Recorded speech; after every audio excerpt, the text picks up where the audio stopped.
Oh. Nakulo mga katropa yung mantika oh. Oh.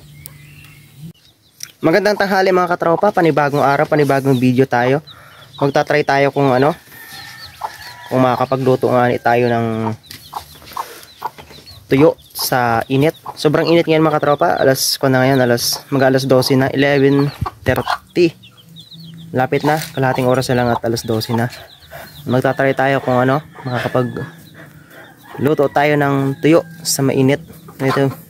At sobrang masakit na sa balat yung init natin. So, susundan natin mga katropa. Ngayon mga katropa, kitang-kita nyo naman kung gaano kainit ang panahon ngayon.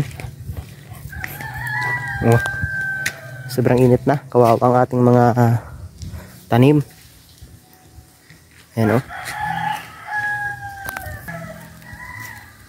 Ito mga katropa yung papaglutuan natin ay ito yung nabili ko sa TikTok. Ayan. Mag-testing kita kung papantayin lang natin yung pwesto niya.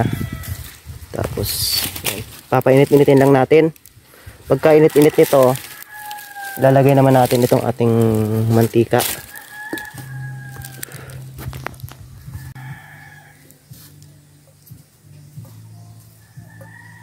Ayan mga katropa, mainit na. Lalagay natin yung mantika.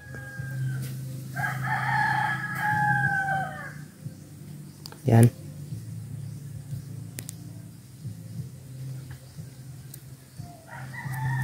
Hintayin lang nating medyo kumulo-kulo yung mantika, Medyo wait lang tayo, maghintay lang tayo ng kahit mga ilang minuto bago natin ilagay yung tuyo.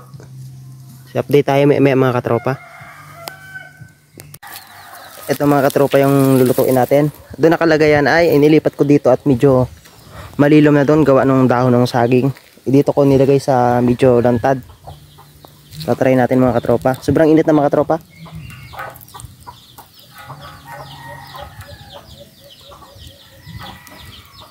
Oh. Nakulo mga katropa yung mantika oh. Oh. Nakulo. Yan mga katropa oh, nakulo oh. Mapapansin nyo oh, pag dinidigin natin oh. Oh. Sobrang tindi ng init. Kaya pwede talagang makapagluto. Oh. Oh.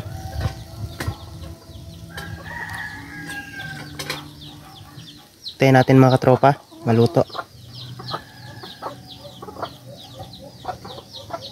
Nakulo talaga.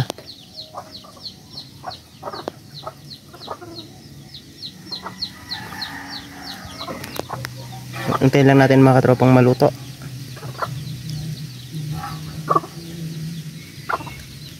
Ayan na mga katropa. Ayan o, talagang sobrang ganda na ng init. Babalik ta rin natin. Oh, anong ganda ng luto niya mga katropa. Mga katropa, maraming salamat sa mga nanood sa mga nagtapos ng video natin. Comment naman kayo kung taga saan kayo. Maraming salamat sa patuloy pa rin sumusuporta sa ating ating Facebook profile. Ingat kayo mga katropa. Maraming salamat ulit. God bless.